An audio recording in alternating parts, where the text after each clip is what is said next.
Magandang araw po dito tayo sa garden. So, matuloy na yung project natin dito. So, nag-ano ako ng hollow blocks na lagay mo doon gang yung bougainvillea gang para maarawan siya. So, papaayos ko na dito. Yan, yung mga tanim natin. Kasi, para madagdagan po. So, ayusin ko yun yung in-advise sa akin ni Tita Fatima. Para hindi nga daw maka-attract din ng ng mga tawag nito langaw. So ito na yung pipino. So bilis matuyo, nagdilig ako kaninang umaga. Ayan. Ito yung pechay po. Yan oh. Mataba na yung pechay, may malaking pechay na dito oh. May malaking pechay na. So kaya kailangan ko talaga ng another pa, yan si Gabisera oh. Another box pa kasi nga kailangan ng taniman ng pechay ko. Kailangan i-transfer yan oh. So yung mga sili ko doon oh, okay na rin. Oh, wala pa dyan yung dyan sa kanila kasi banda yan eh. So pag nabakuran na po dito, maganda yun tingnan dito. Yan oh, may okra pa natira oh. So lagot na naman to, lagot. Ano na, last one na naman to bukas yung bagsak nito. Kasi marami na namang alugbati. Hindi makataas-taas yung alugbati, sinusunod ay kakalaswa oh. Tapos ito, yan. Yan yung okra nga po. So ayan sila ngayon. Kailangan na. Ano yung penny gab din? Parang hindi pantay gang. Pang umaambon na. So yan, yung ibang mga sili na tinanim ko rin. Ayan. Nabuhay na po yung video. Yan si Kuya Robin.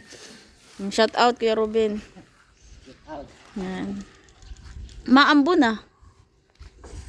Maambon. So ito pa yung mga bougainvillea. Syempre bigayan ni Tita Elma. Ayun, salamat kay Tita Elma. Kasi siya talaga yung dito. Nagbili ng mga halaman. Yan, nandyan yung papaya. Yung tinanim ko na namumulaklak na. Yung rose, muntik na nila maano yung tinanim ko na rose. So, feeling ko buhay ito. Mabubuhay itong rose. Yan oh. Mabubuhay. Meron din ako tinanim dun sa paso. So, mabubuhay ito ang rose. Nararamdaman ko mabubuhay ito. Ako ang manghula. So, lilinisin na rin din dito ni Gab. So, siya lang yung ayos ng mga taniman ko. Pero ako yung magtatanim. So, maganda sana. Ginanon muna yan gang oh. Palahin muna.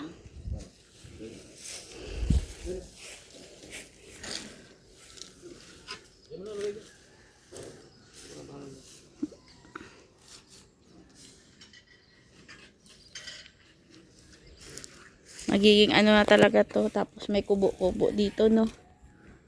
Maganda na. Sunugin ko na lang mamaya yan.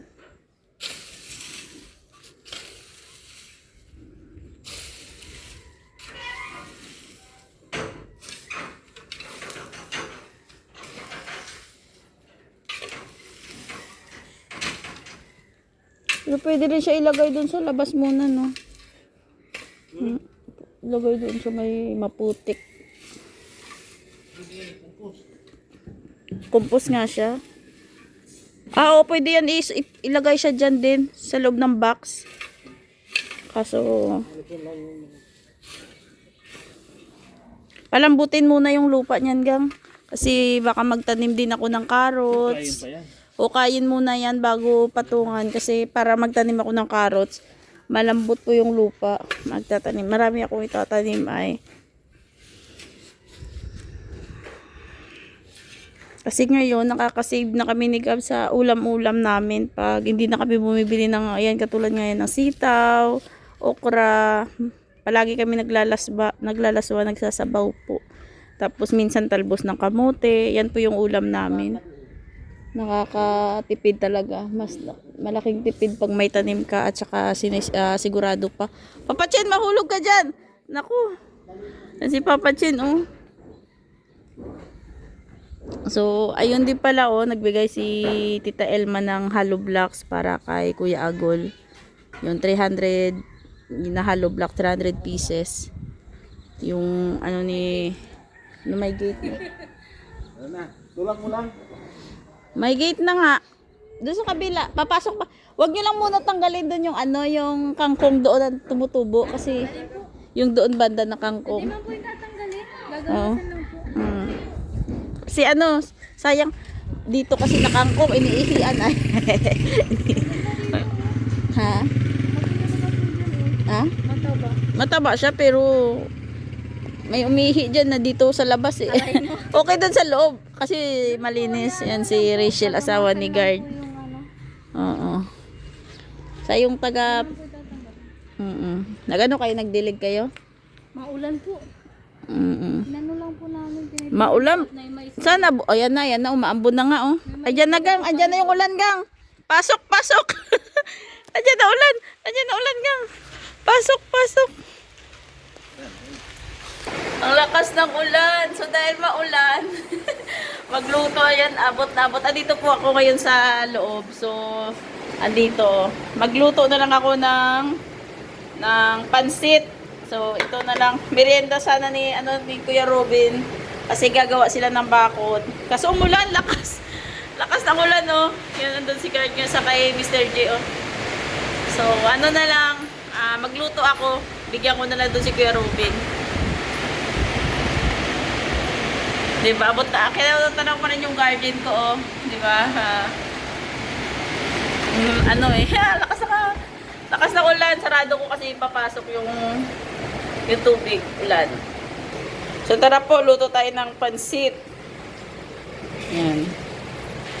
Yung pansit bihon, favorite ni Mambing ay, ito manok yung isa sa hog ko. Ayan, manok. Yan na yung natira sa ay sa ref. So, ayan na lang isa sa hog ko. So, ayan, nagigisa na tayo ng gulay at saka yung manok po. Ayan po, oh, luto na yung pansit natin. Pansit canton po yung niluto ko. So, 'di ba? Canton siya. Favorite kasi naman ni Gab, canton po. So, kaya yan din yung lagi. Ito din lagi yung niluluto ko. Diba? Para syempre magustuhan ni Gab. Saka yun, maulan pa rin. So, kanina malakas yung hangin. So, ngayon, ayan, nagdilig lang talaga siya. Ayan, sila say, hi, Sai, what happened? Okay, wait lang. Okay. So, ayun na po. Ito na yung pansit ni admin. Kain po tayo. Sabi mo, kain po tayo. So, ito na. Panibagong araw na naman po ito. Pero ito, yun. Nililinis na ni Guard yung dito sa tapat ni Sir Sosimo. May tatanim daw siya dito ay. So, di ba gumanda din kasi lalo na pag nasunog to. Sinunog ni Guard. Maganda na, malinis na tingnan dito. Ganda na yung bakod ni Sir Sosimo. Makikita na yung kagandahan, yung beauty niya. So, yung asawa ni Guard, ando din sa loob. May nagaano yun ng mga seedlings. So, ayun, Sir Sosimo, ganda na ng ano mo. Na ng tapat ng ano mo, oh, nililinisan na ni Guard. So, ayun po, ito po yung update. Hanggang dito na lang po muna yung vlog natin. Abangan nyo yung mga susunod kung anong mangyayari dito sa garden Sir Sosimo garden. Sa lote ng Sir Sosimo din. So, makiki-update din tayo dito. Ayun, thank you din kay Sir Sosimo kasi pinayagan tayo kumbaga mag-vlog dito. Ayun, maraming salamat po sa inyong lahat. Bye-bye po muna. Bye-bye.